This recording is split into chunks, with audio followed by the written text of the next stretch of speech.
Good afternoon, guys. Welcome back to our YouTube channel, Preparation Pioneer. I'm Chandan, and I'll be taking your English vocab session.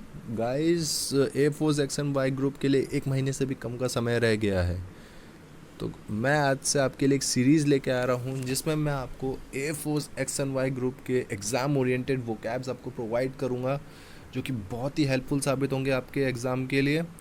और आपको PDF material भी आगे दूंगा and weekly test भी ज़रूर लूँगा। तो गाइस, जितना हो सके इस वीडियो को लाइक, शेयर एंड सब्सक्राइब कर दीजिए और बेल आइकन को ज़रूर दबाइए ताकि हम जब भी आए आप तक नोटिफिकेशन पहुंच जाए। तो गाइस, शुरू करते हैं।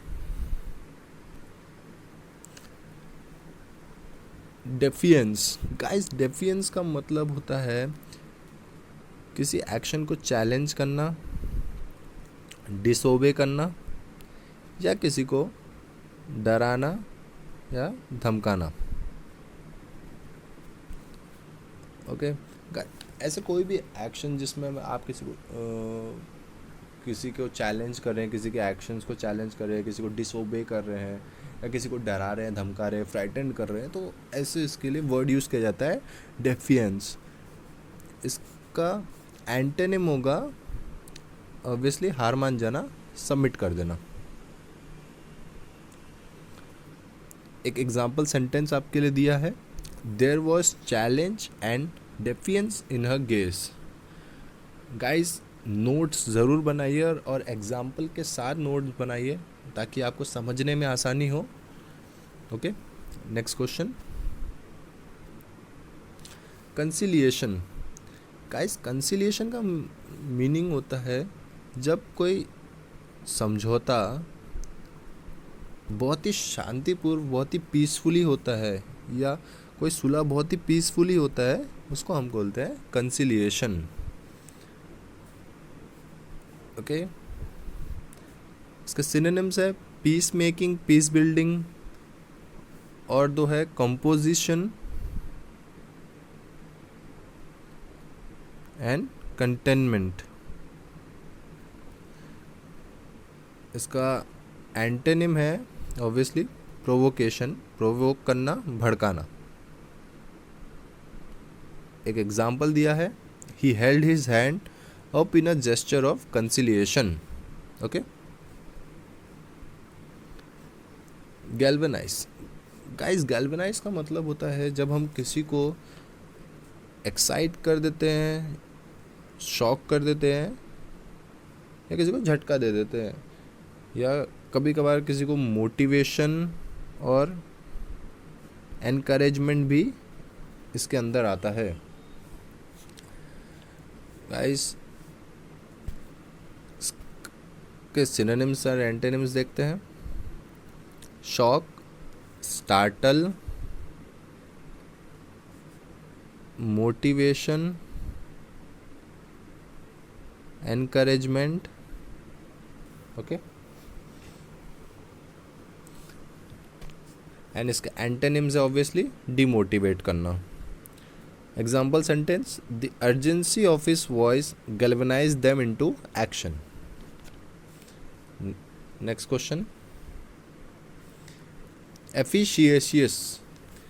गाइस, एफिशिएशियस का मतलब होता है एन इफेक्टिव एक्शन, और कह सकते हैं इम्प्रेसिव एक्शन। इन्फ्लुएंशियल भी इसके अंडर आता है। ओके, जब आप कोई काम कर रहे हैं जो बहुत ही इफ़ेक्टिव है, जब आपके कोई आप स्पीच दे रहे हो या फिर कोई काम कर रहे हो सोसाइटी के लिए जो बहुत ही इफ़ेक्टिव है, बहुत ही प्रभावशाली है, उसके लिए वर्ड यूज़ किया जाता है एफिशिएशियस।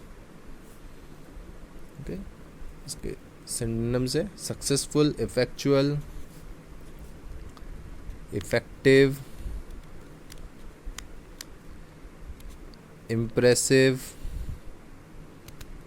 ओके, एंटोनिम्स है इनएफिशिएशियस।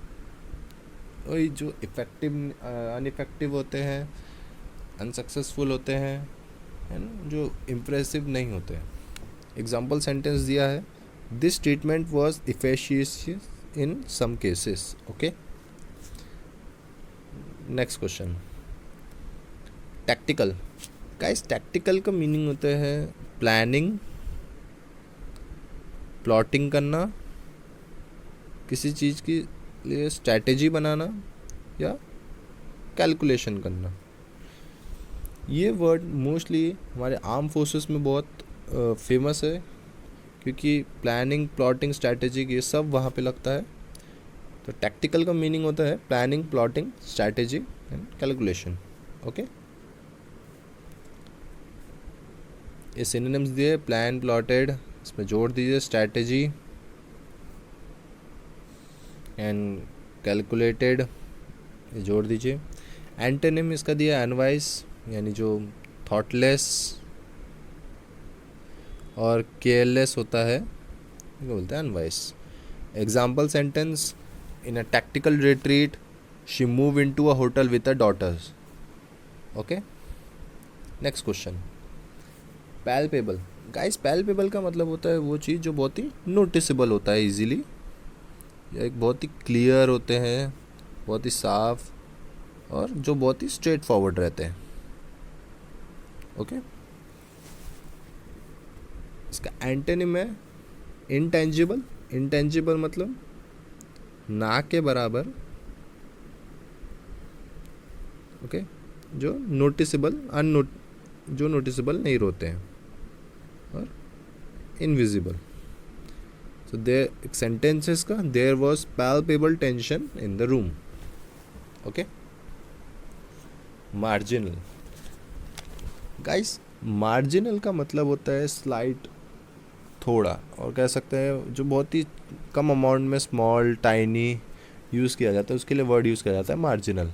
इसका एंटोनिम होगा ऑब्वियसली वास्ट, जो ज़्यादा अमाउंट में यूज़ किया जाता है। एक एग्जाम्पल सेंटेंस दिया है, it seems likely to make only a marginal difference. Next question, shed. Guys shed मतलब होता है वो लोग जो अपनी ड्यूटी से डिस्चार्ज हो गए हैं या उन्हें डिसमिस कर दिया गया है, वो लेट गो, या वो खुद ही निकल जाते हैं, तो ऐसे इनके लिए वर्ड यूज़ किया जाता है शेड। ओके, इसका एंटोनिम है ऑब्वियसली हायर करना, यानी नियुक्त करना। एग्जाम्पल सेंटेंस दिया है, many firms use relocation as an opportunity to shed jobs. Okay,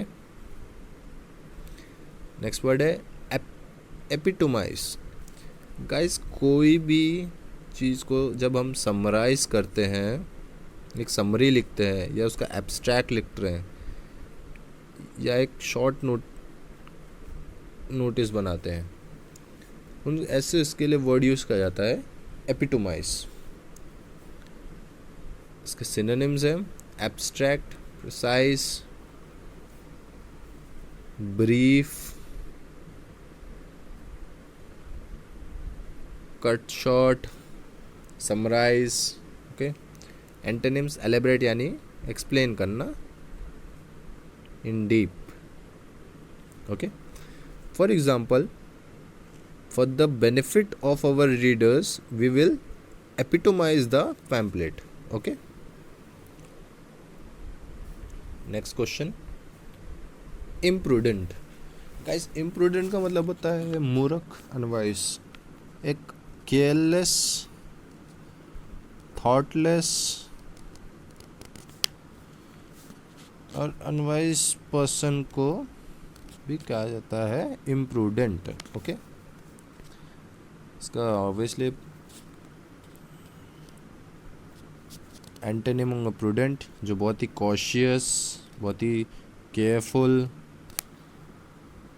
और बहुत ही वाइज होते हैं, उनको बोलते हैं prudent. Example sentence, it would be imprudent to leave her behind. Okay guys, ये आपके लिए कुछ ईडियम्स और फ्रेजेस है। इसमें से पहला है let your hair down. Guys let your hair down का मतलब होता है वो लोग जो बहुत ही नेचुरल तरीके से और किसी की परवाह नहीं करते हैं और बहुत ही नेचुरल तरीके से रहते हैं, उनको बोलते हैं लेट योर हेयर डाउन। तो रिमूव द मास्क नहीं हो सकता, मतलब अपनी जो बहुत ही शर्म करते हैं, एक्सेप्ट योर डीड्स मतलब अपनी गलती को मानना नहीं. बिहेव अनइनहेबिटेडली. गाइज अनइनहेबिटेडली इसका मतलब होता है वो लोग जो बहुत ही फ्रीली और नेचुरली रहते हैं और किसी की परवाह नहीं करते हैं. तो इसका आंसर होगा behave uninhibitedly. Okay. Feel fresh and rejuvenated नहीं मतलब बहुत ही फ्रेश फील करते, वो उसका आंसर नहीं होगा. Okay. Next, fits and starts. Fits and starts मतलब होता है वो सिचुएशन है, वो लोग जो वो रेगुलर नहीं रहते हैं, इरेगुलर रहते हैं, कभी कभार. तो कंटिन्यूसली इसका आंसर नहीं होगा, स्लोली नहीं होगा, क्विकली भी नहीं होगा, नॉट रेगुलरली और इरेगुलर, ये इसका आंसर होगा. ओके गाइज, ये ईडियम्स एंड फ्रेजेस बहुत ही इम्पॉर्टेंट है, ये बहुत बार पूछे भी गए हैं. तो नोट्स ज़रूर बनाइए और प्रैक्टिस ज़रूर कीजिए, क्योंकि प्रैक्टिस ऑब्वियसली आपको परफेक्शन की तरफ लेके जाएगा. Snake in the grass. Snake in the grass. Okay. So snake in the grass का मतलब होता है guys hidden arm, hidden enemy. Okay. तो पोलाइट मैन तो इसका आंसर नहीं होगा, हिडन एनिमी तो दिया है तो इसका आंसर ये है. फुल मील खाने से रिलेटेड तो है नहीं कुछ. टू पे वेरी हैवीली, ये भी कोई कंटेंट नहीं है, तो obviously hidden enemy is the answer. A piece of cake. A piece of cake मतलब गाइस वो चीज़ जो आपको एक हलवे में मिल जाती है या फिर आपके लिए बहुत ही इजी वे से मिल जाती है. हम कह सकते हैं something easy, which is second is the right answer. Okay. Something serious नहीं होगा, रिलेटेबल नहीं है, डिफ़िकल्ट मुश्किल नहीं, और उल्टा डिफ़िकल्ट चीज़ आपको अगर कुछ इजी वे से मिल जाए तो पीस ऑफ केक कहा जाता है. And something amusing not the answer. तो piece of cake is right answer. Okay. Last question, up in arms. इसको हम एक एंगर मूवमेंट भी कह सकते हैं. किसी चीज़ को लेके आप बहुत ही गुस्सा है तो उसके लिए वर्ड यूज़ किया जाता है up in arms. Divide into arm groups नहीं, दो ग्रुप में बढ़ने का कोई सवाल ही नहीं उठता है. एंग्री अबाउट समथिंग यानी किसी चीज़ को लेके गुस्सा होना, यह आप इसका आंसर है obviously. Throw up arms enjoy, मस्ती में आर्म्स को फेंकना नहीं, ऑब्वियसली गलत है. And giving up, fighting and surrender, not relatable. So angry about something is the right answer. Okay. तो गाइस यहाँ हमारा सेशन आज का ख़त्म होता है. कमेंट करके ज़रूर बताइएगा आपको कैसा लगा और आपको किस तरह का कंटेंट चाहिए वो भी हमें ज़रूर बताइए. मैं कल फिर आऊँगा नए वोकैब्स के साथ, और नोट्स ज़रूर बनाइए गाइस, क्योंकि ये आपके आने वाले एग्ज़ाम के लिए बहुत ही हेल्पफुल होगा.